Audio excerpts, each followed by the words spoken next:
ನಿಮ್ಮ ಹತ್ರ ಏನಾದರೂ 500 ರೂಪಾಯಿ ಇದ್ರೆ ನೀವು ಈ ದುಡ್ಡನ್ನ ಗೌರ್ಮೆಂಟಿಗೆ ಸಾಲ ಕೊಡ್ಬೋದು.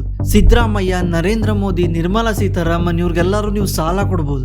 ನಿಮ್ಗೆ ಎಷ್ಟೋ ಸಲ ಅನ್ಸುತ್ತೆ ನನ್ನ ಹತ್ರ ಇರೋ 500,000ದಿಂದ ನಾನೆಲ್ಲ ಏನ್ ಮಾಡಕ್ಕಾಗತ್ತೆ ಅಂತ. ಆದ್ರೆ ನಿಮ್ಮ ಹತ್ರ ಇರೋ 500 ರೂಪಾಯಿ ವ್ಯಾಲ್ಯೂ ನಿಮ್ಗೆ ಗೊತ್ತಿದೆಯಾ? ಆಮೇಲೆ ನನಗೆ ಜನ ಕೇಳ್ತಾ ಇರ್ತಾರೆ, ನನಗೆ ಬೆಟರ್ ರಿಟರ್ನ್ ಬರಬೇಕು, ಅದು FD ಗಿನ್ನ ಸೇಫ್ ಆಗಿರಬೇಕು ಅಂತ. ಆಕ್ಚುಲಿ ನಿಮಗೆ ಗೊತ್ತಿಲ್ಲ ಅನ್ಸುತ್ತೆ, ಈಗ ನಾನು ಮಾತಾಡಕ್ ಹೋಗ್ತಿರೋ ಮ್ಯೂಚುವಲ್ ಫಂಡು ನಿಮ್ಗೆ FD ಗಿನ್ನ ಸೇಫು ಮತ್ತೆ FD ಗಿನ್ನ ಜಾಸ್ತಿ ರಿಟರ್ನ್ ಕೊಡುತ್ತೆ. ಈ ಫಂಡು ಯಾವುದು, ಹೆಂಗ್ ವರ್ಕ್ ಆಗುತ್ತೆ, ನಾವ್ ಹೆಂಗ್ ಇನ್ವೆಸ್ಟ್ ಮಾಡಬೇಕು, ಇದ್ರ ಬಗ್ಗೆ ಎಲ್ಲ ತಿಳ್ಕೊಬೇಕಂದ್ರೆ ದಯವಿಟ್ಟು ಈ ವಿಡಿಯೋನ ಪೂರ್ತಿಯಾಗಿ ನೋಡಿ. ಆಮೇಲೆ ನೀವು ಈ ವಿಡಿಯೋನ ಪೂರ್ತಿಯಾಗಿ ನೋಡ್ದಲೆ ಅರ್ಧಂಬರ್ಧ ತಿಳ್ಕೊಂಡು ಹೋಗಿ ಇನ್ವೆಸ್ಟ್ ಮಾಡಕ್ ಹೋದ್ರೆ ದುಡ್ಡು ಕಳ್ಕೊಳೋ ಚಾನ್ಸ್ ಕೂಡ ಇರುತ್ತೆ. ನೀವು ಯಾವತ್ತಾದ್ರೂ ಯೋಚನೆ ಮಾಡಿದ್ದೀರಾ, ನಮ್ಮ ಗೌರ್ಮೆಂಟ್ಗಳು ಸಾಲ ಮಾಡಿದಾವೆ, ನಮ್ಮ ಗೌರ್ಮೆಂಟ್ ಹತ್ರ ಇಷ್ಟು ಸಾಲ ಐತೆ ಅಷ್ಟು ಸಾಲ ಐತೆ ಅಂತ ನೀವು ಅಲ್ಲಿ ಇಲ್ಲಿ ನ್ಯೂಸ್ನಲ್ಲಿ ಕೇಳ್ತಾನೆ ಇರ್ತೀರಾ. ಆದರೆ ಇಷ್ಟೊಂದು ಸಾಲನ ನಮ್ಮ ಗೌರ್ಮೆಂಟ್ಗೆ ಯಾರು ಕೊಟ್ಟರು? ತುಂಬ ಜನ ಅನ್ಕೊಂಡಿದ್ದಾರೆ RBI ಕೊಟ್ಟಿದೆ ಅಂತ, ಇನ್ನೂ ಸ್ವಲ್ಪ ಜನ ಅನ್ಕೊಂಡಿದ್ದಾರೆ ಅಮೆರಿಕ ಕೊಟ್ಟಿದೆ ಅಂತ, ಇನ್ನೂ ಸ್ವಲ್ಪ ಜನ ಅನ್ಕೊಂಡಿದ್ದಾರೆ ಚೈನಾ, ಜರ್ಮನ್, ಜಪಾನ್ ಇವರೆಲ್ಲ ನಮ್ಮ ದೇಶಕ್ಕೆ ಸಾಲ ಕೊಡ್ತಾರೆ ಅಂತ. ಆದರೆ ನಿಮ್ಗೊಂದು ಗೊತ್ತಿರಲಿ, ಈ ದೇಶಗಳಿಗೆ ಸಾಲ ಯಾರು ಕೊಡ್ತಾರೆ? ಜಪಾನ್ಗೆ ಯಾರು ಸಾಲ ಕೊಡ್ತಾರೆ, ಜರ್ಮನ್ಗೆ ಯಾರು ಸಾಲ ಕೊಡ್ತಾರೆ, ಅಮೆರಿಕಾಗೆ ಯಾರು ಸಾಲ ಕೊಡ್ತಾರೆ? ಅಮೆರಿಕ ಜಗತ್ತಿನ ಅತ್ಯಂತ ಸಾಲಗಾರ ಕಂಟ್ರಿ. ಹಾಗಿದ್ರೆ ಅಮೆರಿಕಾಗೆ ಸಾಲ ಯಾರು ಕೊಟ್ಟರು? ನೀವು ಇದನ್ನ ಅರ್ಥ ಮಾಡ್ಕೊಬೇಕಂದ್ರೆ ಗೌರ್ಮೆಂಟ್ ಯಾಕೆ ಸಾಲ ಮಾಡುತ್ತೆ ಅದನ್ನ ಫಸ್ಟ್ ಅರ್ಥ ಮಾಡ್ಕೊಬೇಕು. ಗೌರ್ಮೆಂಟ್ ಯಾಕೆ ಸಾಲ ಮಾಡುತ್ತೆ ಅಂದ್ರೆ, ನಮ್ಮ ದೇಶದಲ್ಲಿ ಬಜೆಟ್ ಮಾಡ್ತಾರೆ, ವರ್ಷ ಬಜೆಟ್ ಮಾಡ್ತಾರೆ, ನೋಡಿರ್ತೀರಾ ನೀವು. ನಿಮ್ಮ ಮನೆಗಳಲ್ಲಿ ಬಜೆಟ್ ಮಾಡ್ಕೊತೀರಲ್ವಾ? ನಿಮ್ಗೇನಾದ್ರು 50,000 ಸಂಬಳ ಬಂದರೆ ರೆಂಟಿಗೆ, ರೇಷನ್ಗೆ, ಸ್ಕೂಲ್ ಫೀಸ್ಗೆ, ಅದಕ್ಕೆ ಇದಕ್ಕೆ ಅಂತ ನೀವು ದುಡ್ಡನ್ನ ಎತ್ತಿಡ್ತೀರಾ. ಯಾಕಂದ್ರೆ ನೆಕ್ಸ್ಟ್ ಸಂಬಳ ಬರೋದು ನೆಕ್ಸ್ಟ್ ತಿಂಗಳು, ಅಲ್ಲಿವರೆಗೂ ತಿಂಗಳನ್ನ ಮ್ಯಾನೇಜ್ ಮಾಡಬೇಕಲ್ಲ, ಅದಕ್ಕೆ ನೀವು ಮುಂಚೆನೇ ಬಜೆಟ್ ಮಾಡ್ಕೊತೀರಾ. ಅದೇ ರೀತಿ ಗೌರ್ಮೆಂಟ್ ಕೂಡ ಬಜೆಟ್ ಮಾಡ್ಕೊಳುತ್ತೆ, ವರ್ಷಕ್ಕೊಂದ್ಸಲ ಬಜೆಟ್ ಮಾಡುತ್ತೆ. ಗೌರ್ಮೆಂಟ್ಗೆ ಏನೇನು ಇನ್ಕಮ್ ಬಂದಿರುತ್ತಲ್ಲ ಆ ದುಡ್ಡಲ್ಲಿ ಏನೇನು ಮಾಡಬೇಕಂತ ಒಂದು ವರ್ಷದಿಂದನೇ ಪ್ಲಾನ್ ಮಾಡುತ್ತೆ. ಆದರೆ ನಿಮಗೆ ಗೊತ್ತಿರಲಿ, ನಮ್ಮ ಇಂಡಿಯಾ ಮಾಡೋ ಬಜೆಟ್ ಇನ್ಕಮ್ ಟ್ಯಾಕ್ಸ್ ಕಲೆಕ್ಟ್ ಮಾಡ್ಬಿಟ್ಟು ಮಾಡೋ ಬಜೆಟ್ ಅಲ್ಲ. ಹೌದು, ಅದರಿಂದ ಬಜೆಟ್ ಮಾಡ್ತಾರೆ. ಆದರೆ ನಮ್ಮ ಗೌರ್ಮೆಂಟ್ ಏನಾದರೂ ಬಜೆಟಲ್ಲಿ 100 ರೂಪಾಯಿ ಖರ್ಚು ಮಾಡ್ತಾ ಇದೆ ಅಂದರೆ ಅದರಲ್ಲಿ 65 ರೂಪಾಯಿ ಮಾತ್ರ ಟ್ಯಾಕ್ಸು ಮತ್ತು GST ಇದರಿಂದ ಬಂದಿರೋ ಇನ್ಕಮ್ಮು. ಇನ್ನು 35 ರೂಪಾಯಿ ನಮ್ಮ ಗೌರ್ಮೆಂಟು ಸಾಲ ಮಾಡುತ್ತೆ. ಯಾಕಂದರೆ ನಮ್ಮ ದೇಶನ ನಡೆಸೋಕ್ಕೆ. ನಮ್ಮ ಇಂಡಿಯನ್ ಗೌರ್ಮೆಂಟ್ ಮಾತ್ರ ಅಲ್ಲ, ಎವ್ರಿ ಗೌರ್ಮೆಂಟ್ ಕೂಡ ಸಾಲ ಮಾಡ್ತವೆ. ಈ ದೇಶ ನಡೆಸೋಕ್ಕೆ ಸಾಲ ಮಾಡ್ತವೆ. ರೋಡ್ ಕಟ್ಟೋಕ್ಕೆ, ಬ್ರಿಡ್ಜ್ ಕಟ್ಟೋಕ್ಕೆ, ಸಬ್ಸಿಡಿ ಕೊಡೋಕ್ಕೆ, ಸಂಬಳ ಕೊಡೋಕ್ಕೂ ಕೂಡ ಸಾಲ ಮಾಡ್ತವೆ. ಈ ಸಾಲನೆಲ್ಲ ಯಾರು ಕೊಡ್ತಾರೆ ಅಂದರೆ, ಯಾರೋ ಬಂದ್ಬಿಟ್ಟು ಗೌರ್ಮೆಂಟು 50,000 ಕೊಡು, 20,000 ಕೊಡು, 30,000 ಕೊಡು ಅಂತ ಯಾರ ಹತ್ರನೂ ಹೋಗಿ ಕೇಳಲ್ಲ. ಹಂಗಂತ ನಿಮ್ಮ ಹತ್ರ 50,000 ಇದೆ, 1 ಲಕ್ಷ ಇದೆ, 2 ಲಕ್ಷ ಇದೆ ಅಂದ ತಕ್ಷಣ ನಾನು ನರೇಂದ್ರ ಮೋದಿಗೆ ಹೋಗ್ಬಿಟ್ಟು 1 ಲಕ್ಷ ಕೊಡ್ತೀನಿ, ನಿರ್ಮಲಾ ಸೀತಾರಾಮನ್ಗೆ ಹೋಗ್ಬಿಟ್ಟು 2 ಲಕ್ಷ ಕೊಡ್ತೀನಿ ಅಂತ ಕೊಡೋಕ್ಕೆ ಬರಲ್ಲ. ಇದಕ್ಕೆ ಇದ್ರದೇ ಆದ ಒಂದು ಸಿಸ್ಟಮ್ ಇದೆ. ಅದನ್ನ ಬಾಂಡ್ ಸಿಸ್ಟಮ್ ಅಂತ ಕರೀತಾರೆ. ಗೌರ್ಮೆಂಟ್ ಏನು ಮಾಡುತ್ತೆ, ಬಾಂಡ್ನ ಇಶ್ಯೂ ಮಾಡುತ್ತೆ. ಬಾಂಡ್ ಅಂದರೆ ನೀವು ಯಾವ ರೀತಿ LIC ಬಾಂಡ್ ಎಲ್ಲ ಬೈ ಮಾಡ್ತೀರಲ್ಲ ಅದೇ ರೀತಿ. ಬಾಂಡಲ್ಲಿ ಏನಿರುತ್ತೆ, ಆ ಬಾಂಡಲ್ಲಿ ಬರ್ದಿರ್ತಾರೆ ನಾನು ಇಷ್ಟು ವರ್ಷಕ್ಕೆ ಇಷ್ಟು ರಿಟರ್ನು ಕೊಡ್ತೀನಿ ಅಂತ. ಆ ದುಡ್ಡನ್ನ ಗೌರ್ಮೆಂಟ್ ಏನು ಮಾಡುತ್ತೆ, ಈ ಥರ ಬಜೆಟಿಗೆ ಅದಕ್ಕೆ ಯೂಸ್ ಮಾಡ್ಕೊಳುತ್ತೆ. ಇದೇ ರೀತಿ ಗೌರ್ಮೆಂಟು ಸಾಲ ಮಾಡುತ್ತೆ, ಬಾಂಡ್ ಇಶ್ಯೂ ಮಾಡಿಬಿಟ್ಟು ದುಡ್ಡನ್ನ ಇಸ್ಕೊಳುತ್ತೆ. ಬಾಂಡ್ ಇಶ್ಯೂ ಮಾಡ್ಬೇಕಾದ್ರೆ ಬಾಂಡಿಗೆ ಒಂದು ಮೆಚುರಿಟಿ ಪೀರಿಯಡ್ ಅಂತ ಇರುತ್ತೆ. ಅದು 3 ಇಯರ್ಸ್ ಇರುತ್ತೆ, 10 ಇಯರ್ಸ್ ಇರುತ್ತೆ. ನಾರ್ಮಲಿ 3-10 ಜಾಸ್ತಿ ಇರುತ್ತೆ. ಆ್ಯಕ್ಚುಲಿ ನೀವು ಬಾಂಡ್ ಎಷ್ಟಿದೆ, ಈಗ ಬಾಂಡ್ ಈಲ್ಡ್ ಎಷ್ಟಿದೆ ಅಂತ ಚೆಕ್ ಮಾಡ್ಬೇಕಾದ್ರೆ ಯಾವಾಗಲೂ 10 ಇಯರ್ ನೋಡ್ತಾರೆ. ಎಲ್ಲ ದೇಶದ್ದು ಕೂಡ 10 ಇಯರ್ನ ಜಾಸ್ತಿ ನೋಡ್ತಾರೆ. ಯಾಕಂದರೆ ಗೌರ್ಮೆಂಟ್ ಯಾವಾಗ್ಲೂ ಲಾಕಿನ್ ಪೀರಿಯಡ್ನ 10 ಇಯರ್ ಮಾಡಿರುತ್ತೆ. ಅಂದರೆ ಇವತ್ತೇನಾದರೂ ನೀವು ಗೌರ್ಮೆಂಟಿಗೆ 1 ಲಕ್ಷ ಕೊಟ್ಟಿದ್ದೀರಾ, ಗೌರ್ಮೆಂಟ್ ಹೇಳುತ್ತೆ 10 ವರ್ಷ ಬಿಟ್ಕೊಂಬಂದ್ರೇ ನಾನು ನಿನಗೆ ದುಡ್ಡು ವಾಪಸ್ ಕೊಡೋದು, ಅಲ್ಲಿವರೆಗೂ ಕೊಡಲ್ಲ ಅಂತ ಹೇಳುತ್ತೆ. ನಿನಗೆ ವರ್ಷ ಮಾತ್ರ ನಾನು ಇಂಟ್ರೆಸ್ಟ್ ಕೊಡ್ತೀನಿ. ಇಂಟ್ರೆಸ್ಟ್ ಬೇಕಾದ್ರೆ 6 ತಿಂಗಳಿಗೊಂದ್ಸಲ ಕೊಡ್ಬೋದು, ವರ್ಷಕ್ಕೊಂದ್ಸಲ ಕೊಡ್ಬೋದು, ಆ ಥರ ಇರುತ್ತೆ. ಬಟ್ ಆ ದುಡ್ಡು ನಿಮ್ಗೇನಾದರೂ ಆ ದುಡ್ಡು ವಾಪಸ್ ಬೇಕಂದರೆ 10 ವರ್ಷದವರೆಗೂ ನೀವು ಆ ದುಡ್ಡನ್ನ ತಗೊಳಕ್ಕಾಗಲ್ಲ. ಈಗ ಯಾರಿಗಾನ ದುಡ್ಡು ಬೇಕಾಗುತ್ತಪ್ಪ, ಅರ್ಜೆಂಟ್ಲಿ ದುಡ್ಡು ಬೇಕಾಗುತ್ತೆ, ಅಥವಾ 10 ವರ್ಷ ಕಾಯೋಕ್ಕಾಗಲ್ಲ, ಅವಾಗ ಅವ್ರು ಏನು ಮಾಡ್ತಾರೆ ಅಂದರೆ ಈ ಬಾಂಡ್ ಮಾರ್ಕೆಟ್ಗೆ ಎಂಟ್ರಿ ಆಗ್ತಾರೆ. ಬಾಂಡ್ ಮಾರ್ಕೆಟ್ ಅಂದರೆ ಈಗ ಆಲ್ರೆಡಿ ಬಾಂಡ್ ಇಶ್ಯೂ ಮಾಡಿರುತ್ತೆ ಗೌರ್ಮೆಂಟು, ಆ ಬಾಂಡ್ಗಳು ಮಾರ್ಕೆಟಲ್ಲಿ ಟ್ರೇಡ್ ಆಗ್ತಾ ಇರ್ತವೆ, ಬೈ ಸೆಲ್ ಆಗ್ತಾ ಇರ್ತವೆ. ಈಗ ಯಾರಿಗಾನ ಬಾಂಡ್ 10 ವರ್ಷಕ್ಕೆ ತೊಗೊಂಡಿರೋ ಬಾಂಡನ್ನು ಕೊಡಕ್ಕೆ ರೆಡಿ ಇದ್ದಾನೆ, ಬಿಕಾಸ್ ಅವ್ನಿಗೆ ಅರ್ಜೆಂಟಿಗೆ ದುಡ್ಡು ಬೇಕಾಗಿದೆ ಅಂದಾಗ ಅದನ್ನು ತಗೊಳಕ್ಕೊಬ್ಬ ರೆಡಿ ಇರ್ತಾನೆ. ಇದನ್ನೇ ಬಾಂಡ್ ಮಾರ್ಕೆಟ್ ಅಂತ ಕರಿತಿರ್ತಾರೆ. ಇಲ್ಲಿ ಕೋಟ್ಯಾಂತರ ರೂಪಾಯಿ ವ್ಯವಹಾರ ಆಗುತ್ತೆ, ಸ್ಟಾಕ್ ಮಾರ್ಕೆಟ್ಗಿನ್ನ ಜಾಸ್ತಿ ವ್ಯವಹಾರ ಆಗುತ್ತೆ ಇಲ್ಲಿ. ಇದನ್ನ ಬಾಂಡ್ ಮಾರ್ಕೆಟ್ ಅಂತ ಕರೀತಾರೆ. ಈ ಗೌರ್ಮೆಂಟ್ಗೆ ಮುಂಚೆ ಈ ಥರ ಸಾಲ ಕೊಡ್ತಿದ್ದು ಅಥವಾ ಬಾಂಡ್ನ ಖರೀದಿ ಮಾಡ್ತಿದ್ದು ಯಾರಂದರೆ ಇನ್ಸ್ಟಿಟ್ಯೂಷನ್ಗಳು. ಅಂದರೆ ದೊಡ್ಡ ಇನ್ಸ್ಟಿಟ್ಯೂಷನ್ಗಳು, ಫಾರಿನ್ ಫಂಡ್ಗಳು, ಫಾರಿನ್ ಇನ್ವೆಸ್ಟರ್ಸು, ಬೇರೆ ದೇಶಗಳು ಕೂಡ ಸಾಲ ಕೊಡೋವು, ಅಂದರೆ ಬಾಂಡ್ನ ಖರೀದಿ ಮಾಡ್ತಿದ್ರು. ಈ ರೀತಿ ನಮ್ಮ ದೇಶಕ್ಕೆ ಸಾಲ ಸಿಗ್ತಾ ಇತ್ತು. 1963ರಲ್ಲಿ ನಮ್ಮ ಇಂಡಿಯಾ ಒಂದು ಡಿಸೈಡ್ ಮಾಡುತ್ತೆ, ನಾವು ರಿಟೇಲ್ ಜನಗಳ ಹತ್ರನೂ ದುಡ್ಡು ಇಸ್ಕೊಬೇಕು, ನಾವು ಅವ್ರ ಹತ್ರನೇ ಸಾಲ ಮಾಡೋದನ್ನು ಶುರು ಮಾಡಬೇಕು ಅಂತ. ಈಗ ರಿಟೇಲ್ ಜನಗಳ ಹತ್ರ ದುಡ್ಡು ಇಸ್ಕೊಳೋದು ದೊಡ್ಡ ಪ್ರಾಬ್ಲಮ್ ಆಗಿರುತ್ತೆ. ಯಾಕಂದರೆ ಈಗ ನರೇಂದ್ರ ಮೋದಿ ಹೇಳ್ತಾರೆ ನನಗೆ ಈ ಸಲ ಬಜೆಟ್ ಮಾಡೋಕ್ಕೆ ಒಂದು 50,000 ಕೋಟಿ ಬೇಕಾಗಿದೆ ಅಂತ. ಅವಾಗ ನೀವೆಲ್ಲರೂ ಫೋನ್ಪೇ ಓಪನ್ ಮಾಡಿಬಿಟ್ಟು ಎಲ್ಲರೂ 55,000 ಅವ್ರ ಅಕೌಂಟ್ಗೆ ಹಾಕೋಕ್ಕಾಗತ್ತಾ? ಅದಕ್ಕೆ ಪ್ರೂಫ್ ಏನಿರುತ್ತೆ, ವಾಪಸ್ಸು ನೀವು ಕೊಟ್ಟಿದ್ದೀರಾ ಅನ್ನೋಕ್ಕೆ ಪ್ರೂಫ್ ಏನಿರುತ್ತೆ? ಅಲ್ಲಿ ಪಾರ್ಲಿಮೆಂಟ್ ಮುಂದೆ ನಿಂತ್ಕೊಂಡು ಅಲ್ಲಿ ಏನಾದರೂ ಒಂದು ಡಬ್ಬ ಇಟ್ಟಿರ್ತಾರೆ, ಆ ಡಬ್ಬದೊಳಗೆ ಹೋಗಿ ನೀವು ದುಡ್ಡು ಹಾಕೋಕ್ಕಾಗತ್ತಾ? ಈ ಥರ ಎಲ್ಲ ಮಾಡೋಕ್ಕಾಗಲ್ಲ. ಇದು ಎಫಿಷಿಯೆಂಟ್ ಇರಲ್ಲ. ಅದಕ್ಕೇನೆ ಗೌರ್ಮೆಂಟು ಒಂದು ಸ್ಕೀಮ್ ತರುತ್ತೆ. ಆ ಸ್ಕೀಮೇನೆ ಗಿಲ್ಟ್ ಫಂಡ್ ಅಂತ. ಗಿಲ್ಟ್ ಫಂಡ್ ಅಂದರೆ ಇದು ಮ್ಯೂಚುವಲ್ ಫಂಡ್ಗಳು ನಿಮ್ಮಂಥ ಜನಗಳ ಹತ್ರ ದುಡ್ಡು ಇಸ್ಕೊಂಡು ಅವ್ರೇನು ಮಾಡ್ತಿದ್ರು, ಗೌರ್ಮೆಂಟ್ ಹತ್ರ ದುಡ್ಡನ್ನ ಬೈ ಮಾಡ್ತಿದ್ರು. ಈ ಗೌರ್ಮೆಂಟ್ಗೆ 1,000 ಕೋಟಿ ಬೇಕಾಗಿದೆ, ಯಾವನೋ ಒಬ್ಬನ ಕೈಲಿ ದುಡ್ಡು ಕೊಡೋಕ್ಕಾಗೋದೇ ಇಲ್ಲ, ಚಾನ್ಸೇ ಇಲ್ಲ 1,000 ಕೋಟಿ ಕೊಡೋಕ್ಕೆ, 500 ಕೋಟಿ ಕೊಡೋಕ್ಕೆಲ್ಲನೂ. ಈ ಗೌರ್ಮೆಂಟ್ ಏನು ಮಾಡುತ್ತೆ, ಈಗ ಯಾರೋ ಒಬ್ಬನ ಹತ್ರ ಇಸ್ಕೊಳೋ ಬದಲು ಈ ಥರ ಮ್ಯೂಚುವಲ್ ಫಂಡ್ ಹತ್ರ ಕೇಳುತ್ತೆ. ಮ್ಯೂಚುವಲ್ ಫಂಡ್ ಏನು ಮಾಡುತ್ತೆ, ಅವಾಗ ನಿಮ್ಮ ಹತ್ರ ನಮ್ಮ ಹತ್ರ ಎಲ್ಲನೂ 1,000, 500, 1,000, 10,000, 20,000, 1,00,000 ಈ ಥರ ಎಲ್ಲ ಕಲೆಕ್ಟ್ ಮಾಡಿಬಿಟ್ಟು ಮ್ಯೂಚುವಲ್ ಫಂಡು ಆ ಗೌರ್ಮೆಂಟಿಗೆ ಕೊಡುತ್ತೆ. ಇದರಲ್ಲಿ ಸ್ಟೇಟ್ ಗೌರ್ಮೆಂಟು ಇರುತ್ತೆ, ಸೆಂಟ್ರಲ್ ಗೌರ್ಮೆಂಟು ಇರುತ್ತೆ. ಇಷ್ಟೋ ತನಕ ನಾನು ನರೇಂದ್ರ ಮೋದಿ ಬಗ್ಗೆ ಮಾತಾಡಿದ್ದೀನಿ ಅಂತ ಸೆಂಟ್ರಲ್ ಗೌರ್ಮೆಂಟ್ ಮಾತ್ರ ಸಾಲ ಮಾಡುತ್ತೆ ಅನ್ಕೊಂಬೇಡಿ, ಸ್ಟೇಟ್ ಗೌರ್ಮೆಂಟ್ ಕೂಡ ಇದೇ ರೀತಿ ಸಾಲ ಮಾಡುತ್ತೆ. ಹಾಗಿದ್ರೆ ಈ ಗಿಲ್ಟ್ ಫಂಡ್ ಅಂದ್ರೆ ಏನು? ಈ ಗಿಲ್ಟ್ ಫಂಡ್ ಏನೇ ನಾನು ಅವಾಗಲೇ ಹೇಳಿದ್ದು, ನೀವು 500 ರೂಪಾಯಿ ಬೇಕಿದ್ರು ನೀವು ಗೌರ್ಮೆಂಟ್ಗೆ ಸಾಲ ಕೊಡ್ಬೋದು ಅಂತ. ನೀವೇನಾದರೂ ಗಿಲ್ಟ್ ಫಂಡಲ್ಲಿ 500 ರೂಪಾಯಿ ಇನ್ವೆಸ್ಟ್ ಮಾಡಿದ್ರೆ ಆ ಫಂಡು ಸೀದಾ ಗೌರ್ಮೆಂಟ್ ಬಾಂಡ್ನ ಬೈ ಮಾಡುತ್ತೆ. ಗೌರ್ಮೆಂಟ್ ಬಾಂಡ್ನ ಬೈ ಮಾಡ್ತಿದೆ ಅಂದ್ರೇನು, ಗೌರ್ಮೆಂಟಿಗೆ ಸಾಲ ಕೊಟ್ಟಂಗೆ. ಈ ಗಿಲ್ಟ್ ಫಂಡು ಎಫ್ ಡಿಗಿನ್ನ ಸೆಕ್ಯೂರು ಮತ್ತು ಎಫ್ ಡಿಗಿನ್ನ ಜಾಸ್ತಿ ರಿಟರ್ನ್ ಕೊಡುತ್ತೆ. ಯಾಕಂದರೆ ನೀವು ಸುಮ್ಮನೆ ಯೋಚನೆ ಮಾಡಿ, ನೀವು ಎಫ್ ಡಿ ಇಟ್ಟಿದ್ದೀರಾ, ಯಾವುದೋ ಒಂದು ಬ್ಯಾಂಕಲ್ಲಿ ಎಫ್ ಡಿ ಇಟ್ಟಿದ್ದೀರಾ, XYZ ಬ್ಯಾಂಕು, ಯಾವ ಬ್ಯಾಂಕ್ ಹೆಸರು ತಗೊಳಲ್ಲ.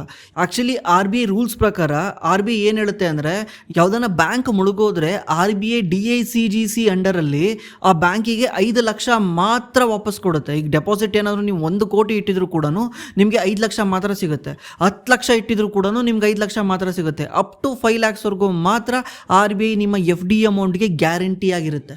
ಅದೇ ನೀವು ಈ ಗಿಲ್ಟ್ ಫಂಡಲ್ಲಿ ಬೈ ಮಾಡಿದ್ರೆ ಏನಾಗುತ್ತೆ ಹೇಳಿ, ಗಿಲ್ಟ್ ಫಂಡು ಡೈರೆಕ್ಟಾಗಿ ಗೌರ್ಮೆಂಟ್ಗಳಿಗೆ ಸಾಲ ಕೊಡುತ್ತೆ. ಗೌರ್ಮೆಂಟ್ ಬಿದ್ದೋದ್ರೆ ಏನರ್ಥ, RBI ಏನು ಲೈಸೆನ್ಸ್ ಕೊಡ್ತಿದೆಯಲ್ಲ, 5 ಲಕ್ಷ ಕೊಡ್ತೀನಿ ಅಂತ ಹೇಳ್ತಿದೆಯಲ್ಲ, ಅದು RBI. ನಾಳೆ RBIನೇ ಮುಳುಗೋದ್ರೆ ನೀವು ಇಟ್ಟಿರೋ ಬ್ಯಾಂಕ್ ಮುಳುಗ್ಬೋದು, ದೇಶನೇ ಮುಳುಗೋಕ್ಕಾಗತ್ತಾ? ದೇಶ ಮುಳುಗಿದ್ರೆ ನಾವೆಲ್ಲನೂ ಮುಳುಗ್ದಂಗೆ ಅಲ್ವಾ? ಅದಕ್ಕೇನೆ ಇದು ಎಫ್ ಡಿಗಿನ್ನ ಸೇಫು, ಎಫ್ ಡಿಗಿನ್ನ ಜಾಸ್ತಿ ರಿಟರ್ನ್ ಕೊಡುತ್ತೆ. ಹಾಗಿದ್ರೆ ನೀವು ಯೋಚನೆ ಮಾಡ್ಬೋದು, ಇದು ಎಫ್ ಡಿಗಿನ್ನ ಸೇಫ್ ಆಗಿದ್ರೆ ಯಾಕೆಲ್ಲರೂ ಎಫ್ ಡಿನಲ್ಲಿ ತಗೊಂಡೋಗಿ ದುಡ್ಡು ಇಡ್ತಾರೆ, ಎಲ್ಲರೂ ಇಲ್ಲೇ ತಗೊಂಡೋಗಿಡ್ಬೋದಿತ್ತಲ್ಲ ಅಂತ. ಆ್ಯಕ್ಚುಲಿ ನೀವು ಇದನ್ನೇ ಅರ್ಥ ಮಾಡ್ಕೊಬೇಕಾಗಿರೋದು, ಇದೇ most difficult part in guilt fund. ಏನಂದರೆ ಇಲ್ಲಿ ಯಾವಾಗ ಇನ್ವೆಸ್ಟ್ ಮಾಡಬೇಕು, ಯಾವಾಗ ಇನ್ವೆಸ್ಟ್ಮೆಂಟ್ ವಾಪಸ್ ತೆಗಿಬೇಕು ಅಂತ. ಇದು ಯಾವಾಗಲೂ ಹಾಕಿ ಬಿಟ್ಬಿಡೋ ಅಂತ ಒಂದು ಫಂಡ್ ಅಲ್ಲ. ಅಂದರೆ ಇವಾಗ ಇನ್ವೆಸ್ಟ್ ಮಾಡಿಬಿಡ್ತೀನಿ ನಾನು ಹಂಗೆ ಬಿಟ್ಬಿಡ್ತೀನಿ ಅನ್ನೋ ಒಂದು ಫಂಡ್ ಅಲ್ಲ. ಈ ಫಂಡಲ್ಲಿ ಎಂಟ್ರಿ ಆಗೋಕ್ಕೂ ಒಂದು ಟೈಮ್ ಇರುತ್ತೆ, ಎಕ್ಸಿಟ್ ಆಗೋಕ್ಕೂ ಒಂದು ಟೈಮ್ ಇರುತ್ತೆ. ಅದನ್ನೇ ನಾವು ಮುಖ್ಯವಾಗಿ ತಿಳ್ಕೊಬೇಕಾಗಿರೋದು. ಅದನ್ನು ತಿಳ್ಕೊಂಡಿಲ್ಲದ್ರೆ ನಾವು ಈ ಫಂಡಲ್ಲಿ ಲಾಸ್ ಕೂಡ ಮಾಡ್ಬೋದು. ಅಂದರೆ ನೀವೇನಾದರೂ 1 ಲಕ್ಷ ಇನ್ವೆಸ್ಟ್ ಮಾಡಿದರೆ ನಿಮ್ಮ ದುಡ್ಡು 98,000ಕ್ಕೂ ಬರ್ಬೋದು. ಅದಕ್ಕೇ ನೀವು ಇದನ್ನು ಕ್ಲೀನಾಗಿ ಅರ್ಥ ಮಾಡ್ಕೊಬೇಕು. ಹೆಂಗೆ ಅಂದರೆ, ನಾನು ಲಾಸ್ಟ್ ವಿಡಿಯೋದಲ್ಲಿ ಒಂದ್ಸಲ ಬಾಂಡ್ ಬಗ್ಗೆ ಎಕ್ಸ್ಪ್ಲೇನ್ ಮಾಡಿದ್ದೆ, ಬಾಂಡ್ ಯಾವ ರೀತಿ ವರ್ಕ್ ಆಗುತ್ತೆ ಅಂತ. ಬೇಕಿದ್ರೆ ಇನ್ನೊಂದು ಸಲನೂ ಎಕ್ಸ್ಪ್ಲೇನ್ ಮಾಡ್ತೀನಿ. ಬಾಂಡ್ ಅಂದರೆ ನೀವು ಸುಮ್ಮನೆ ಎಕ್ಸಾಂಪಲ್ ತೊಗೊಳ್ಳಿ, ಒಬ್ಬ ವ್ಯಕ್ತಿದು ಮನೆ ಇದೆ, ಆ ಮನೇನ ವ್ಯಕ್ತಿ ಅಡ ಇಡಬೇಕು ಅಂತ ಇದ್ದಾನೆ. ಓಕೆ, ಯಾಕಂದರೆ ನನಗೆ ದುಡ್ಡಿನ ಅವಶ್ಯಕತೆ ಇದೆ. ಅದಕ್ಕೆ ನಾನು ಹೋಗ್ಬಿಟ್ಟು ಆ ಮನೇನ ಅಡ ಇಡಿಸ್ಕೊಂತೀನಿ. ಎಷ್ಟಕ್ಕೆ? 1,000 ರೂಪಾಯಿಗೆ ಅಡ ಇಡಿಸ್ಕೊಂತೀನಿ. ಎಕ್ಸಾಂಪಲಿಗೆ ಮಾತ್ರ ತಗೊಳ್ಳಿ, 1,000 ರೂಪಾಯಿಗೆ ಅಡ ಇಡಿಸ್ಕೊಂತೀನಿ. ಅದಕ್ಕೆ ಅವ್ನು ಹೇಳ್ತಾನೆ, ನಾನು ವರ್ಷ 10% ಇಂಟ್ರೆಸ್ಟ್ ಕೊಡ್ತೀನಿ ಅಂತ. 10% ಅಂದರೆ ಎಷ್ಟಾಯಿತು? ವರ್ಷ 100 ರೂಪಾಯಿ ಇಂಟ್ರೆಸ್ಟ್ ಕೊಡ್ತೀನಿ ಅಂತ ಹೇಳ್ತಾನೆ. ಅವ್ನು ಹೇಳ್ತಾನೆ, ನಾನು ವರ್ಷ 100 ರೂಪಾಯಿ ಇಂಟ್ರೆಸ್ಟ್ ಕೊಡ್ತೀನಿ, ಆದರೆ ನೀನು ಮಧ್ಯದಲ್ಲಿ ಬಂದ್ಬಿಟ್ಟು ದುಡ್ಡು ಕೇಳಂಗಿಲ್ಲ.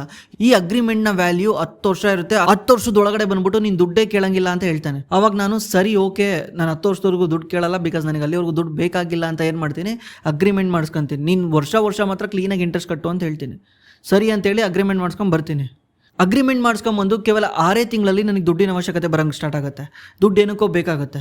ಆವಾಗ ನಾನು ಅವನಿಗೆ ಕೇಳೋಕ್ಕಾಗಲ್ಲ, ಬಿಕಾಸ್ ಅವನು 10 ವರ್ಷ ಬಿಟ್ಟು ಬರಬೇಡ ಅಂತ ಹೇಳಿದಾನೆ. ಬಿಕಾಸ್ ಯಾಕಂದರೆ ಅವನು ಆ ದುಡ್ಡನ್ನ ತಗೊಂಡು ಬೇರೆ ಕಡೆ ಎಲ್ಲ ಸ್ಪೆಂಡ್ ಮಾಡ್ಕೊಂಡ್ಬಿಟ್ಟಿದ್ದಾನೆ. ಅವನು ದುಡ್ಡೇ ಇಲ್ಲ. ಇವಾಗ 10 ವರ್ಷದೊಳಗಡೆ ಹೋಗಿ ಯಾವಾಗ ಕೇಳಿದ್ರು ಅವ್ನು ದುಡ್ಡು ಕೊಡಲ್ಲ. ಅದಕ್ಕೆ ನಾನೇನು ಮಾಡ್ತೀನಿ, ಇನ್ನೊಬ್ಬನ ಹುಡುಕ್ತೀನಿ. ಈ ಮನೇನ ಇನ್ನೊಬ್ಬ ಯಾರನ್ನ ಅಡಾಡಿಸ್ಕೊಂತಾನ ಅಂತ ಹುಡುಕ್ತೀನಿ. ಯಾರು ಅಡಾಡಿಸ್ಕೊಂತಾನೆ? ಇನ್ನೊಬ್ಬ ಫ್ರೆಂಡ್ ಸಿಗ್ತಾನೆ, ಅವ್ನು ಹೇಳ್ತಾನೆ, ನಾನು ಈ ಮನೇನ ಅಡಾಡಿಸ್ಕೊಂತೀನಿ, ನನಗೆ ಕೊಡು ಅಂತ ಕೇಳ್ತಾನೆ. ನೀವು ಹೇಳ್ತೀರಾ, ಸರಿ ನಾನು ಕೊಡ್ತೀನಿ, ಆದರೆ ನಾನು 1,000 ರೂಪಾಯಿ ಕೊಡಲ್ಲ ಅಂತ ಹೇಳ್ತೀರಾ. 1,000 ರೂಪಾಯಿ ಕೊಡಲ್ಲ, ನಾನು 1,100 ರೂಪಾಯಿ ಕೊಡ್ತೀನಿ. ಯಾಕಂದರೆ ನೀನು ಮನೆ ಅಡ್ಡಾಡಿಸ್ಕೊಂಡಿದ್ದೀನಲ್ಲ, ಅಂಥ ವ್ಯಕ್ತಿ ನೀನು ಹೊರಗಡೆ ಹೋದರೆ ಎಲ್ಲೂ ಸಿಗಲ್ಲ. ಅಷ್ಟು ಸೇಫ್ ಅವನು. ಯಾಕಂದರೆ ಗೌರ್ಮೆಂಟ್ ಜಾಬ್ ಅವನು. ಎವ್ರಿ ಮಂತ್ ಅವನಿಗೆ ಕರೆಕ್ಟ್ ಗೌರ್ಮೆಂಟ್ ಜಾಬಲ್ಲಿ ಸೆಕ್ಯೂರ್ಡ್ ಸಂಬಳ ಬರುತ್ತೆ. ಅದರಿಂದ ನಿನಗೆ ಇಂಟ್ರೆಸ್ಟ್ಗಂತೂ ಮೋಸನೇ ಇರಲ್ಲ. ವರ್ಷ 10% ಈಸಿಲಿ ರಿಟರ್ನ್ ಸಿಗುತ್ತೆ. ಮತ್ತು ಮನೆ ಬೇರೆ ಅಡ್ಡಾಡಿಸ್ಕೊಂಡಿದ್ದೀನಿ, ಅದು ಸೆಕ್ಯೂರ್ಡ್ ಆಗಿದೆ. ಇಂಟ್ರೆಸ್ಟ್ಗೂ ಮೋಸ ಇಲ್ಲ, ಮನೆಗೂ ಮೋಸ ಇಲ್ಲ. ನಿನಗೆ ಎವ್ರಿ ಇಯರ್ ಸೆಕ್ಯೂರ್ಡ್ ಇನ್ಕಮ್ ಬರ್ತಾ ಇರುತ್ತೆ. ಎಷ್ಟು? 10% ಬರುತ್ತೆ. ಇದೇ ಥರದ ವ್ಯಕ್ತಿನ ನೀನು ಬೇರೆ ಕಡೆ ಎಲ್ಲಿ ಹುಡುಕಿದ್ರು ಸಿಗಲ್ಲ. ಅದಕ್ಕೇ ನಾನು ಈ ಅಗ್ರಿಮೆಂಟ್ ವ್ಯಾಲ್ಯೂನ, ಅಂದರೆ ಈಗ ನಾನೇನು ಅಗ್ರಿಮೆಂಟ್ ಮಾಡಿಸ್ಕೊಂಡಿದ್ದೀನಲ್ಲ, ಅದನ್ನು ನಾನು 1,100 ರೂಪಾಯಿಗೆ ಸೆಲ್ ಮಾಡ್ತಿದ್ದೀನಿ, ಬೇಕಿದ್ರೆ ತಗೋ, ಬಿಟ್ಟರೆ ಬಿಡು ಅಂತ ಹೇಳ್ತಾನೆ. ಇವಾಗ ಯಾರು ಈ ಅಗ್ರಿಮೆಂಟ್ನ ಬೈ ಮಾಡ್ತಾನಲ್ಲ, ಅಂದರೆ ಅವ್ನು ಮನೆ ಅಡ್ಡಾಡಿಸ್ಕೊಳಕ್ಕೆ ಹೋಗ್ತಾನಲ್ಲ, ಅವ್ನು ಯೋಚನೆ ಮಾಡ್ತಾನೆ, 1,100 ರೂಪಾಯಿ ಅಂದರೆ ಎಷ್ಟಾಗುತ್ತೆ ಹೆಂಗೆ ಅಂತ ಕ್ಯಾಲ್ಕುಲೇಟ್ ಮಾಡ್ತಾನೆ. 1,100 ರೂಪಾಯಿ ಅಂದರೆ ಎಷ್ಟಾಗುತ್ತೆ? ಈಗ ಅವನೇನಾದರೂ 1,100 ರೂಪಾಯಿ ಕೊಟ್ಟು ತಗೊಂಡ್ರೆ ಅವನಿಗೆ ಎಷ್ಟು ಲಾಸ್ ಆಗುತ್ತೆ? ಯಾಕಂದರೆ ಇವ್ನು 1,100 ರೂಪಾಯಿ ಕೊಟ್ಟು ತಗೊಂಡಿದ್ರು ಕೂಡ ಆ ಬಾಂಡ್ನ ತಗೊಂಡೋಗಿ ವಾಪಸ್ ಕೊಟ್ಟಾಗ ಅವ್ರು ಕೊಡೋದು 1,000 ರೂಪಾಯಿನೇ. ಯಾಕಂದರೆ ಮನೆ ಅಡ ಇಡಿಸ್ಕೊಂಡಿರೋದು 1,000 ರೂಪಾಯಿಗೆ. ಅವನು ಇದನ್ನು ವಾಪಸ್ ಕೊಟ್ಟಾಗ 1,000 ರೂಪಾಯಿನೇ ತಗೊಂಡು ವಾಪಸ್ ಕೊಡ್ತಾನೆ. ಅವ್ನು ಹೆಂಗೆ ಲೆಕ್ಕ ಮಾಡ್ತಾನೆ, ನನಗೆ ಎವ್ರಿ ಇಯರ್ 100 ರೂಪಾಯಿ ಇಂಟ್ರೆಸ್ಟ್ ಸಿಗ್ತಾ ಹೋಗುತ್ತೆ. 10 ವರ್ಷಕ್ಕೆ ಲೆಕ್ಕ ಹಾಕಿದ್ರೆ ಒಂದು 1000 ರೂಪಾಯಿ ಇಂಟ್ರೆಸ್ಟ್ ಸಿಗುತ್ತೆ. ಈ 1000 ರೂಪಾಯಿನಲ್ಲಿ ನಾನು 100 ರೂಪಾಯಿ ಮಾತ್ರ ಇವನಿಗೆ ಎಕ್ಸ್ಟ್ರಾ ಕೊಡ್ತಿದ್ದೀನಲ್ಲ, ಇನ್ನೂ 900 ರೂಪಾಯಿ ಉಳ್ಕಂತು. ಈ 900 ರೂಪಾಯಿನ ನಾನು 10 ವರ್ಷಕ್ಕೆ ಲೆಕ್ಕ ಮಾಡಿದ್ರೆ ವರ್ಷ 90 ರೂಪಾಯಿ ನನಗೆ ಇನ್ಕಮ್ ಬಂದಂಗೆ ಆಗುತ್ತೆ. ಅಂದರೆ ನಾನು ಇನ್ವೆಸ್ಟ್ ಮಾಡಿರೋ 1000 ರೂಪಾಯಿಗೆ 9% ಸಿಕ್ಕಂಗಾಗುತ್ತೆ. 9% ಸ್ಟಿಲ್ ಬೆಟರ್ ಅಲ್ಲ. ಅವನಿಗೆ 10% ಸಿಕ್ಕಿರ್ಬೋದು, ಬಿಕಾಸ್ ಅವನು ಮುಂಚೆನೇ ಬೈ ಮಾಡಿದ್ದಾನೆ. ನನಗೆ ಸ್ವಲ್ಪ ಲೇಟಾಗಿ ಎಂಟ್ರಿ ಆಗಿರೋದ್ರಿಂದ ನನಗೆ 9% ಸಿಗ್ತಾ ಇದೆ, ಪರವಾಗಿಲ್ಲಲ್ಲ ಅಂತೇಳಿ ಇವನ ಬಾಂಡ್ನ ಬೈ ಮಾಡ್ತಾನೆ. ಮುಂಚೆ ಬಾಂಡ್ ಬೈ ಮಾಡಿದ್ನಲ್ಲ, ಅವನಿಗೇನು ಲಾಭ ಆಯಿತು? ಅವ್ನಿಗೆ 10% ಲಾಭ ಆಯಿತು. ಯಾಕಂದರೆ ಅವ್ನು ಬೈ ಮಾಡಿದ 1000 ರೂಪಾಯಿಗೆ ಸೆಲ್ ಮಾಡಿ 1100 ರೂಪಾಯಿಗೆ. ಈ 1100 ರೂಪಾಯಿಗೆ ತಗೊಂಡಲ್ಲ, ಅವನಿಗೇನು ಲಾಭ ಆಯಿತು? ಇನ್ನೂ 10 ವರ್ಷ ನನಗೆ 9% ಹಂಗೆ ಎವ್ರಿ ಇಯರ್ ಇಂಟ್ರೆಸ್ಟ್ ಸಿಗುತ್ತೆ. ಈ ರೀತಿಯೇ ಬಾಂಡ್ ಮಾರ್ಕೆಟಲ್ಲಿ ವರ್ಕ್ ಆಗುತ್ತೆ. ಇದು ಉಲ್ಟಾ ಆಗುತ್ತೆ ಯಾವಾಗ ಇವನಿಗೆ ಯಾರು ತಗೊಳೋರು ಸಿಗದೇ ಇದ್ದಾಗ ಇವನು ಆ ಬಾಂಡ್ನ 900 ರೂಪಾಯಿಗೂ ಸೆಲ್ ಮಾಡೋಕ್ಕೆ ರೆಡಿ ಇರ್ತಾನೆ. ಯಾರು ತಗೊಳಕ್ಕೆ ರೆಡಿ ಇಲ್ಲ, 1100 ರೂಪಾಯಿ ಕೊಡೋಕ್ಕೆ ರೆಡಿ ಇಲ್ಲ ಅಂದಾಗ 100 ರೂಪಾಯಿ ಲಾಸ್ ಆದ್ರಾಗಲಿ ಅಂತ 900 ರೂಪಾಯಿಗೆ ಸೆಲ್ ಮಾಡೋಕ್ಕೆ ರೆಡಿ ಇರ್ತಾನೆ. ಯಾರು 900 ರೂಪಾಯಿಗೆ ತಗೊಂತಾರಲ್ಲ, ಅವ್ರದ್ದು ರಿಟರ್ನು ಎಷ್ಟಾಗುತ್ತೆ ನೀವೇ ಲೆಕ್ಕ ಮಾಡಿ. ವರ್ಷ 100 ರೂಪಾಯಿ ಇಂಟ್ರೆಸ್ಟ್ ಸಿಗುತ್ತೆ. ಅದ್ರ ಜೊತೆಗೆ ಆ 900 ರೂಪಾಯಿ ಬಾಂಡ್ನ ಅವರು ಯಾವನು ಮನೆ ಅಡಾಡಿಸ್ಕೊಂಡು ಅವ್ನಿಗೆ ವಾಪಸ್ ಕೊಟ್ಟರೆ 100 ರೂಪಾಯಿ ಬೇರೆ ಎಕ್ಸ್ಟ್ರಾ ಸಿಗುತ್ತೆ. ಬಿಕಾಸ್ ಅವ್ನು 900 ರೂಪಾಯಿ ಬಾಂಡ್ನೇ ಅವ್ನಿಗೆ ತಗೊಂಡೋಗಿ ವಾಪಸ್ ಕೊಟ್ಟರೆ 10 ವರ್ಷ ಬಿಟ್ಟು ಅವನು 1000 ಕೊಡ್ತಾನೆ. ಅಲ್ಲಿ 100 ರೂಪಾಯಿ ಸಿಗ್ತಾ, ಮತ್ತು ಎವ್ರಿ ಇಯರ್ 100 ರೂಪಾಯಿ ಇಂಟ್ರೆಸ್ಟ್ ಬೇರೆ ಸಿಗ್ತಾ ಇದೆ. ಟೋಟಲ್ಲು 1000 ಪ್ಲಸ್ 100 ರೂಪಾಯಿ 1100 ರೂಪಾಯಿ ಸಿಗುತ್ತೆ. 1100 ರೂಪಾಯಿನ ನೀವು ಅಗೇನ್ 10 ಇಯರ್ಸ್ಗೆ ಡಿವೈಡ್ ಮಾಡಿದ್ರೆ ಎವ್ರಿ ಇಯರು 11% ರಿಟರ್ನ್ ಸಿಕ್ಕಂಗಾಗುತ್ತೆ. ಯಾವಾಗ ಅಂದರೆ ಬಾಂಡ್ ವ್ಯಾಲ್ಯೂ ಕೆಳಗಡೆ ಇದ್ದಾಗ ಜಾಸ್ತಿ ರಿಟರ್ನ್ ಸಿಗುತ್ತೆ, ಬಾಂಡ್ ವ್ಯಾಲ್ಯೂ ಮೇಲಿದ್ದಾಗ ಕಮ್ಮಿ ರಿಟರ್ನ್ ಸಿಗುತ್ತೆ. ಇಷ್ಟೇ ಇದ್ರದ್ದು. ಇದೇ ರೀತಿಯೇ ಗಿಲ್ಟ್ ಫಂಡ್ ಕೂಡ ವರ್ಕ್ ಆಗುತ್ತೆ. ಗಿಲ್ಟ್ ಫಂಡಲ್ಲಿ ನಾವು ಯಾವಾಗ ಹೋಗಿ ಇನ್ವೆಸ್ಟ್ ಮಾಡಬೇಕಂದ್ರೆ ನಮ್ಮ ದೇಶದಲ್ಲಿ ಇಂಟ್ರೆಸ್ಟ್ ರೇಟು ಜಾಸ್ತಿ ಇರಬೇಕು. ಅವಾಗ ಹೋಗಿ ನಾವು ಈ ಗಿಲ್ಟ್ ಫಂಡಲ್ಲಿ ಇನ್ವೆಸ್ಟ್ ಮಾಡಿದಾಗ ಲಾಭ ಜಾಸ್ತಿ ಆಗುತ್ತೆ. ಯಾಕೆ ಹೇಳಿ? ಯಾಕಂದರೆ ಗೌರ್ಮೆಂಟ್ ಹೇಳಿದೆ ನಾನು 7% ಇಂಟ್ರೆಸ್ಟ್ ರೇಟ್ ಕೊಡ್ತೀನಿ ಅಂತ. ಬ್ಯಾಂಕಲ್ಲೂ 7% ಇಂಟ್ರೆಸ್ಟ್ ರೇಟ್ ಕೊಟ್ಟಾಗ ನಿಮ್ಗೇನು ವ್ಯತ್ಯಾಸ ಇಲ್ಲ, ಬಿಕಾಸ್ ಎರಡು ಕಡೆನೂ ಸೇಮೇ ಇಂಟ್ರೆಸ್ಟ್ ರೇಟ್ ಸಿಗ್ತಾ ಇದೆ. ಅದೇ ನಾಳೆ RBI ಬಂದ್ಬಿಟ್ಟು ಇಂಟ್ರೆಸ್ಟ್ ರೇಟ್ನ ಕಟ್ ಮಾಡ್ತಾ ಬಂತು ಅಂದರೆ ಇಲ್ಲಿ ಇಂಟ್ರೆಸ್ಟ್ ರೇಟ್ ಕಟ್ ಆಗಲ್ಲ ಬಾಂಡಲ್ಲಿ. ಯಾಕಂದರೆ ಬಾಂಡಲ್ಲಿ ಸೆಕ್ಯೂರ್ಡ್ ಇರುತ್ತೆ, ಫಿಕ್ಸ್ ಇರುತ್ತೆ ಇಂಟ್ರೆಸ್ಟ್ ರೇಟು. ಒಂದು ಸಲ ಗೌರ್ಮೆಂಟ್ ಬಾಂಡ್ ಇಶ್ಯೂ ಮಾಡಿದೆ ಅಂದರೆ ನೆಕ್ಸ್ಟು 10 ವರ್ಷದಲ್ಲೂ ಇಂಟ್ರೆಸ್ಟ್ ರೇಟ್ ಚೇಂಜ್ ಆಗಲ್ಲ, ಫಿಕ್ಸ್ ಆಗಿಬಿಡುತ್ತೆ. ಇದರಿಂದ ಏನಾಗುತ್ತೆ, ತುಂಬ ಜನ FDನಲ್ಲಿ ಯಾರು ಇನ್ವೆಸ್ಟ್ ಮಾಡಿರ್ತಾರಲ್ಲ ಅವರೆಲ್ಲ ವಿಡ್ರಾ ಮಾಡಿಕೊಂಡು ಗಿಲ್ಟ್ ಫಂಡಿಗೆ ಬರ್ತಾರೆ. ಗಿಲ್ಟ್ ಫಂಡಿಗೆ ಬಂದಾಗ ನಾನು ಅವಾಗಲೇ ಹೇಳ್ದಂಗೆ ಅವ್ರಿಗೆಲ್ಲರಿಗೂ ಈ ಫಂಡ್ ಬೇಕಾಗಿದೆ. ಅದಕ್ಕೆ ಅವ್ರು ಏನು ಮಾಡ್ತಾರೆ, ಜಾಸ್ತಿ ದುಡ್ಡು ಕೊಟ್ಟು ತಗೊಳಕ್ಕೂ ರೆಡಿ ಇರ್ತಾರೆ. ನೀವು ಮುಂಚೆ ಏನಾದರೂ ಆ ಬಾಂಡ್ನ 1000 ರೂಪಾಯಿಗೆ ತಗೊಂಡಿದ್ರೆ ಈಗ ಅವ್ರು 1100 ರೂಪಾಯಿ ಕೊಟ್ಟು ತಗೊಳಕ್ಕೂ ರೆಡಿ ಇರ್ತಾರೆ. ಇದರಿಂದ ಏನಾಗುತ್ತೆ, ನಿಮಗೆ ಜಾಸ್ತಿ ರಿಟರ್ನ್ ಸಿಗುತ್ತೆ. 10, 12%, 13% ಎಲ್ಲ ರಿಟರ್ನ್ ಸಿಗುತ್ತೆ. ಯಾಕಂದರೆ ಹೊರಗಡೆ ಇಂಟ್ರೆಸ್ಟ್ ರೇಟ್ ಕಮ್ಮಿ ಇದೆ, ನಿನ್ನ ಹತ್ರ ಆಲ್ರೆಡಿ ಒಂದು ಬಾಂಡ್ ಇದೆ, ಆ ಬಾಂಡಲ್ಲಿ ಗೌರ್ಮೆಂಟ್ ಜಾಸ್ತಿ ರಿಟರ್ನ್ ಕೊಡ್ತೀನಿ ಅಂತ ಹೇಳ್ತಾ ಇದೆ. ಇದರಿಂದ ಈ ಬಾಂಡ್ನ ತುಂಬ ಜನ ಬಂದು ಬೈ ಮಾಡೋಕ್ಕೆ ಹೋಗ್ತಾರೆ, ಆಟೋಮೆಟಿಕ್ಲಿ ಪ್ರೈಸ್ ಮೇಲೆ ಹೋಗುತ್ತೆ. ಈ ರೀತಿ ಲಾಭ ಆಗುತ್ತೆ ಅದರಲ್ಲಿ. ಅದು ಯಾವಾಗ ದೇಶದಲ್ಲಿ ಇಂಟ್ರೆಸ್ಟ್ ರೇಟ್ ಎನ್ವೈರ್ಮೆಂಟು ಜಾಸ್ತಿ ಇರಬೇಕು. ಈಗ ಕರೆಂಟ್ಲಿ ಇದೆ. ರೀಸೆಂಟ್ಲಿ RBI 2 ಸಲ ಇಂಟ್ರೆಸ್ಟ್ ರೇಟ್ನ ಕಟ್ ಮಾಡಿದೆ, 0.25.